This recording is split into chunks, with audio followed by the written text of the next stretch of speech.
Halo sahabat profesional, welcome to Connecting Time with Foster and Bridge Indonesia.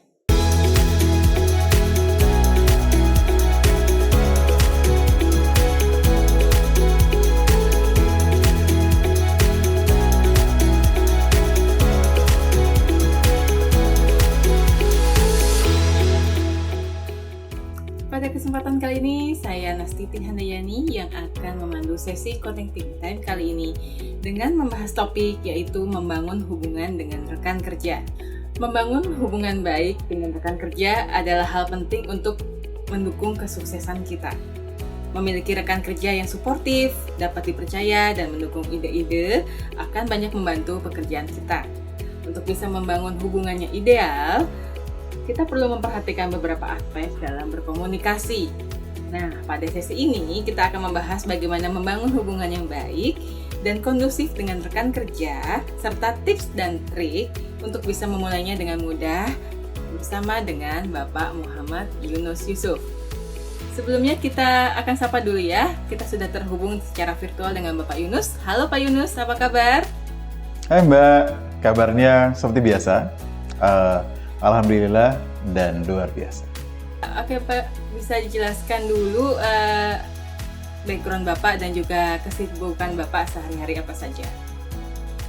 Oke, saya kebetulan sebagai praktisi HR di 9 perusahaan. Ya, Alhamdulillah sudah 30 tahun. Dan saat ini saya lebih banyak sebagai trainer gitu ya. Kemudian saya juga sebagai coach, sebagai asesor, juga sebagai konsultan, lalu juga sebagai grafolo, dan juga sebagai lie detector. Nah, ya kadang-kadang juga saya sebagai dosen, gitu ya, sebagai dosen dalam. Oke, baik Pak. Terima kasih ya Pak untuk waktunya bisa berbincang di Connecting Time kali ini.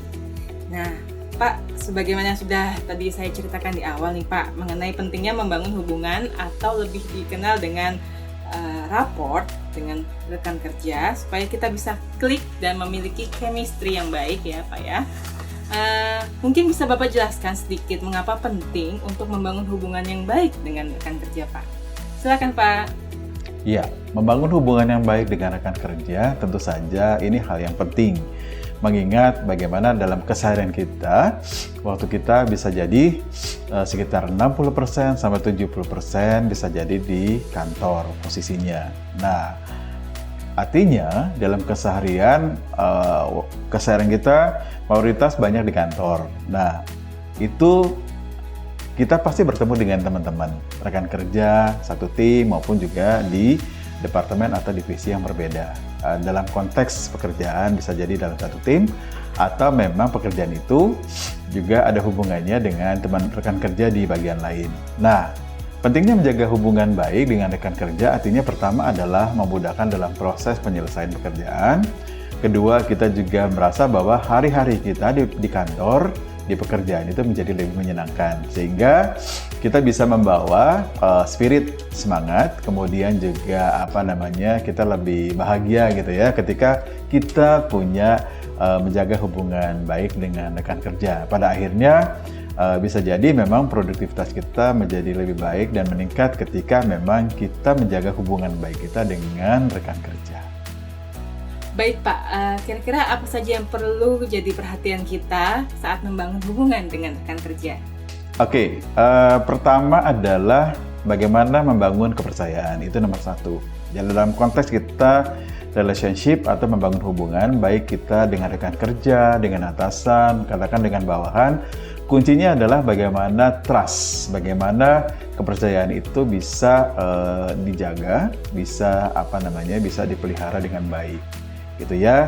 Itu adalah dasar bagaimana membangun hubungan baik dengan orang lain, gitu ya, termasuk rekan kerja. Baik Pak, saat kita berada di lingkungan kerja baru nih Pak, kita merasa bingung atau canggung atau kurang percaya diri nih Pak. Bagaimana agar hal ini tidak menjadi penghambat kita saat membangun hubungan dengan rekan kerja? Ya, baik. Kita harus cek dulu artinya bahwa kepercayaan diri yang seperti apa. Artinya kepercayaan diri itu kan pasti ada penyebabnya kenapa kita tidak percaya diri. Nah, bisa jadi memang artinya bisa dikatakan bahwa apakah ada kekhawatiran secara psikologis, misalnya kita nggak yakin dengan bagaimana kita membangun hubungan dengan rekan kerja gitu ya.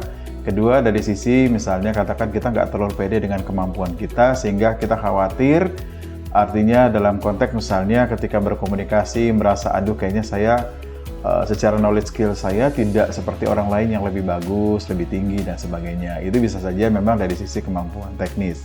Nah, itu kita harus cari tahu ketidakpercayaan diri itu datang dari mana? Apakah datang dari psikologis atau memang datangnya dari teknis? Karena kita merasa bahwa kemampuan kita kayaknya tidak sebanding dengan mereka sehingga merasa bahwa kita jadi nggak pede gitu ya. Nah, dalam kondisi seperti ini yang kita butuhkan setelah kita mengevaluasi, kita harus cari tahu kira-kira apa sih yang memudahkan kita dalam menghilangkan ketidakpedean itu. Kembali lagi bahwa kita harus merubah mindset kita. Artinya bahwa membangun hubungan itu dengan rekan kerja itu penting. Kemudian manfaatnya apa?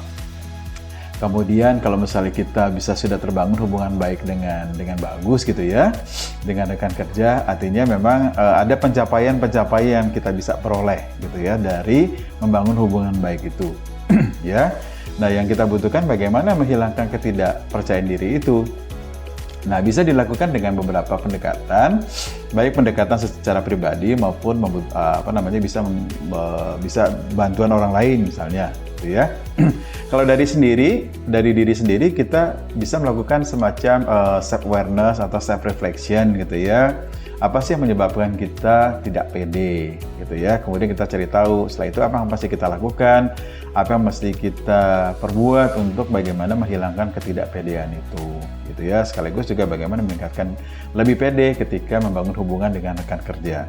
Kemudian bisa juga dilakukan misalnya dengan bantuan orang lain. Misalnya kita minta menghadirkan teman-teman yang terlihat lebih pede gitu ya, bisa bantu untuk bagaimana menumbuhkan pede kita lebih terbooster atau lebih terdorong gitu ya keluar gitu ya. Nah, bisa lakukan itu. Bisa juga dengan teknik yang namanya terapi gitu dan sebagainya. Gitu. Artinya menghadirkan sisi pede kita di masa lalu, kemudian ditarik secara di-reframe, dikondisikan pada saat ini. Itu ya. Menurut saya itu adalah beberapa yang bisa dilakukan pendekatan secara sederhana ketika kita merasa nggak pede untuk membangun hubungan baik dengan rekan kerja.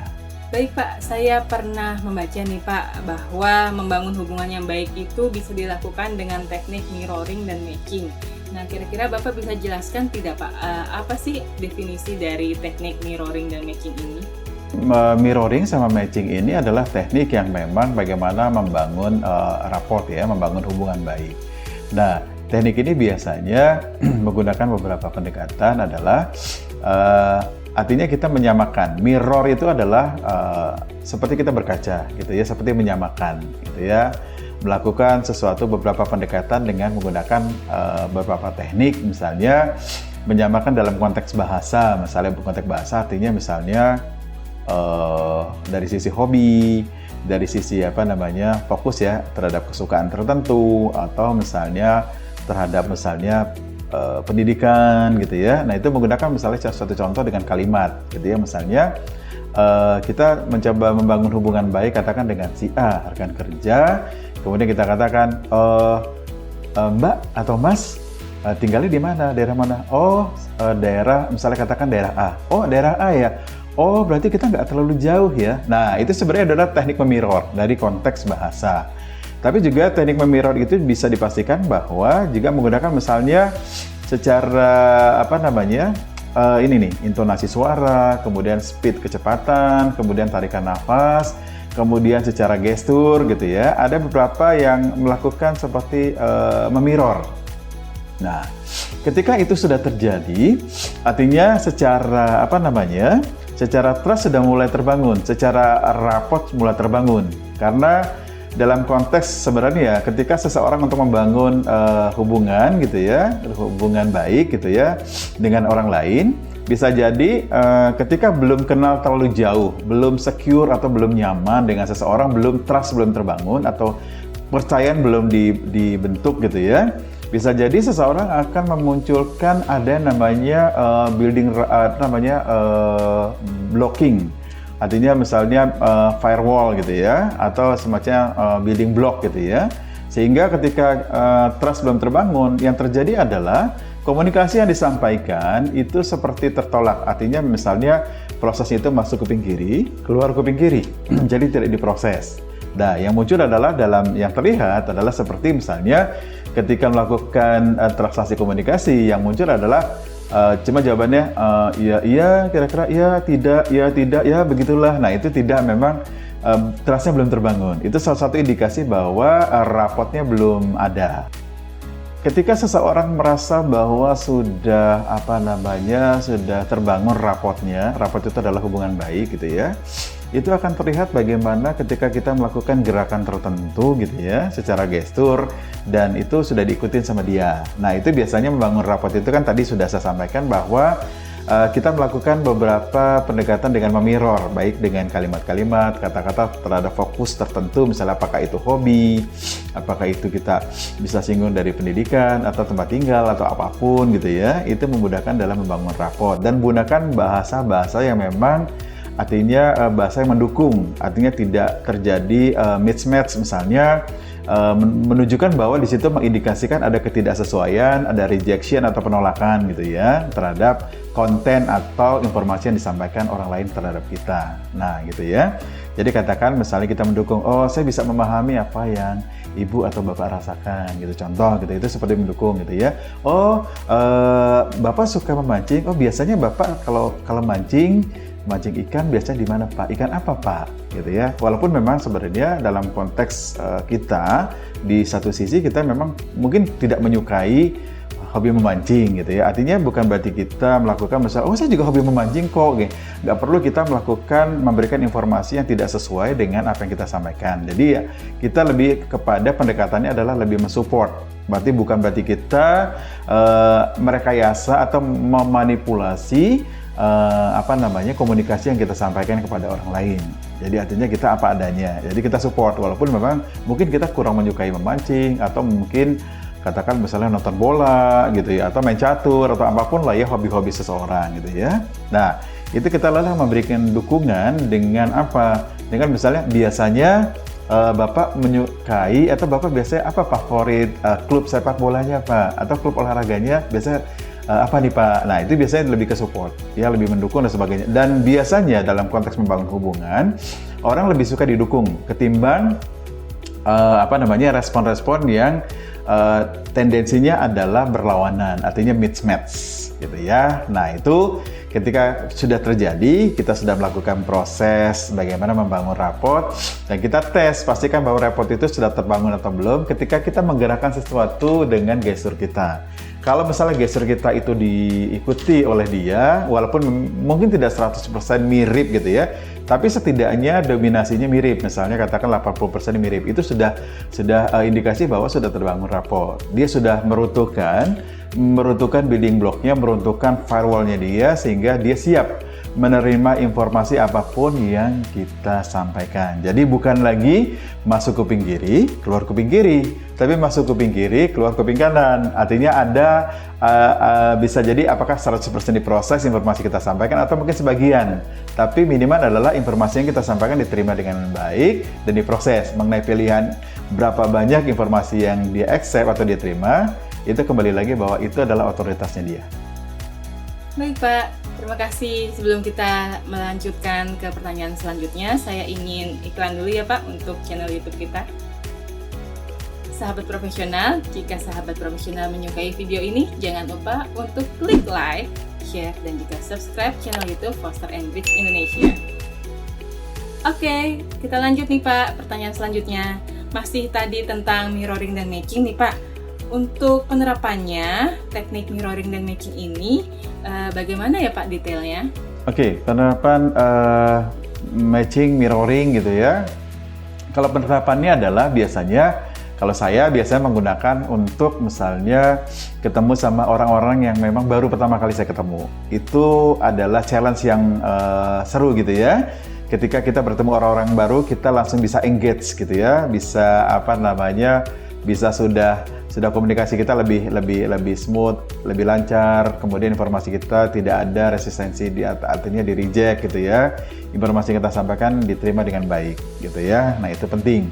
Nah, itu biasanya dilakukan, pertama adalah orang-orang baru, kedua adalah ketika dalam konteks pekerjaan kita ketemu sama rekan kerja, maupun biasanya digunakan kepada ketika kita berinteraksi atau berkomunikasi dengan pimpinan atau atasan gitu ya. Nah, itu penting. Biasanya termasuk juga orang-orang memang berhubungan dengan kita secara eksternal, misalnya apakah supplier, apakah itu klien, customer atau apapun.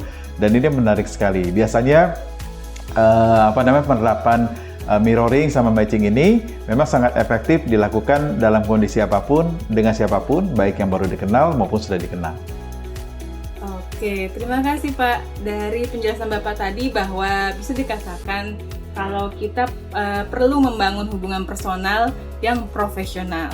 Nah, apabila tiba-tiba terjadi konflik personal nih Pak, dengan rekan kerja kita yang akhirnya mempengaruhi ke pekerjaan secara profesional, apa yang harus kita lakukan agar masalah ini tidak menjadi melebar kemana-mana? Oke, dalam kondisi demikian, yang pertama dilakukan dengan bijak bahwa kita selesaikan secara personal. Jadi artinya kita bertemu dengan rekan kerja yang bersangkutan yang memang adanya konflik gitu ya, yang ada hubungannya dengan kita. Kita lakukan secara empat mata berdua saja tanpa orang lain ketahui. Artinya kita selesaikan dengan cara yang baik, dengan cara artinya kita respect dengan, artinya menghargai, respect dengan martabat, harga diri dan sebagainya ketika memang masalah itu hanya diketahui oleh saya dan rekan saya yang memang berkonflik gitu ya, diselesaikan dengan baik. Fokuskan terhadap masalahnya, bukan terhadap personal atau individunya. Karena seringkali bahwa kita terjebak kepada melibatkan secara melabel atau misalnya menghubungkan atau mengaitkan itu dengan hal-hal yang sifatnya personal. Jadi sebaiknya fokuskan terhadap masalahnya saja. Ketika sudah selesai, pastikan bahwa dalam proses penyelesaian itu harus juga diputuskan berpikir win-win. Berpikir adalah menang-menang. Tidak ada masalah win-lose, saya menang, kamu kalah, atau sebaliknya, atau lose-lose misalnya, saya kalah, ya kamu juga harus kalah. Jadi artinya dalam proses penyelesaian konflik ini adalah menggunakan mindset win-win solution. Yang lainnya adalah sampaikan juga mengenai kalau misalnya kita selesaikan ini dengan baik, kemudian bahwa kita komitmen untuk bahwa penyelesaian ini pertama adalah lebih kepada personal individu langsung, kedua adalah untuk saling bisa memaafkan satu sama lain, ketiga adalah berkomitmen bahwa tidak adanya terjadi konflik atau pergesekan dengan kasus yang mungkin sama. Baik Pak, terima kasih. Sebagai penutup Connecting Time kali ini, pertanyaan terakhir saya ya Pak, untuk bisa tumbuh rasa percaya diri dan saling dukung antar rekan kerja pasti memerlukan waktu dan tidak secara instan ya Pak. Tapi apakah ada tips dan saran dari Pak Yunus bagaimana agar rasa percaya diri ini dan saling mendukung bisa terus terjaga dengan baik sesama rekan kerja di tempat kerja? Oke. Pertama adalah bagaimana kita memposisikan peran dan tanggung jawab kita terhadap pekerjaan maupun terhadap tim gitu ya. Bagaimana peran kita di tim seperti apa, kemudian bagaimana peran kita di perusahaan seperti apa gitu ya. Itu menurut saya kita harus pahami dulu.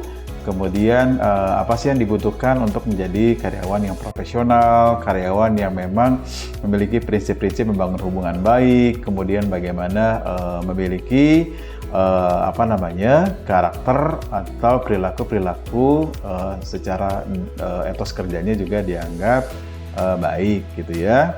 Nah, bagaimana membangun ini bisa saling support adalah kita pertama menumbuhkan kita memberikan kepercayaan kepada orang lain. Artinya kepercayaan itu adalah sebagai dasar untuk membangun hubungan baik. Kita bisa mensupport, artinya termasuk orang lain juga bersedia untuk disupport dan sebagainya, itu karena memang sudah terjadi adanya saling percaya satu sama lain. Kedua adalah bahwa kita harus memberikan saling care gitu ya. Caring di sini dibutuhkan bagaimana kita harus saling bahu-membahu untuk bagaimana bahwa sukses kita tidak berdiri sendiri, kita sukses bukan karena diri sendiri, tapi juga ada orang-orang di sekitar kita, termasuk rekan-rekan kerja kita, baik dalam satu tim maupun tim yang berbeda, gitu ya. Bahwa pastikan itu sehingga kita tidak merasa bahwa kita sukses karena diri kita sendiri, ya.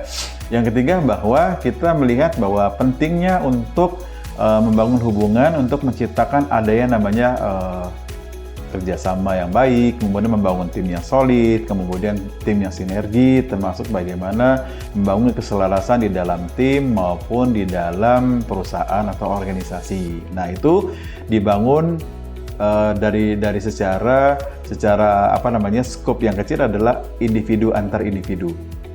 Ketika misalnya antar individu sudah terbangun hubungan yang baik, itu bisa diciptakan bagaimana membangun engagement hubungan baik, artinya keselarasan dalam konteks mungkin secara lebih luas antar unit, antar tim, antar departemen, kemudian antar divisi sampai antar seluruh bagian, seluruh individu, seluruh departemen di dalam organisasi, sehingga terciptalah yang namanya keselarasan. Jadi kembali lagi bahwa fungsinya kita untuk mensupport satu sama lain ketika itu trust sudah terbangun, ketika keselarasan sudah dibangun, ketika rasa saling caring sudah terbangun, gitu ya. Nah, itu baru bisa dikatakan bahwa saling mendukung dalam memunculkan saling pede itu bisa lebih mudah dicapai. Baik, terima kasih Pak Yunus atas waktu dan kesempatannya dan juga penjelasannya tadi di Connecting Time kali ini. Mudah-mudahan apa yang sudah dijelaskan tadi bisa bermanfaat ya untuk sahabat profesional semuanya. Mudah-mudahan kita bisa bertemu lagi di lain kesempatan ya Pak. Oke, makasih Mbak. Sahabat profesional, jika sahabat profesional ingin mendapatkan update-update terbaru dari video kami, jangan lupa untuk klik like, subscribe, dan juga share video di YouTube channel Foster & Bridge Indonesia. Dan juga jangan lupa untuk meninggalkan kolom komentar berisi saran tentang topik apa yang bisa dibahas di program Connecting Time kami selanjutnya. Kami tunggu ya. Sampai jumpa di Connecting Time kami selanjutnya. Bye!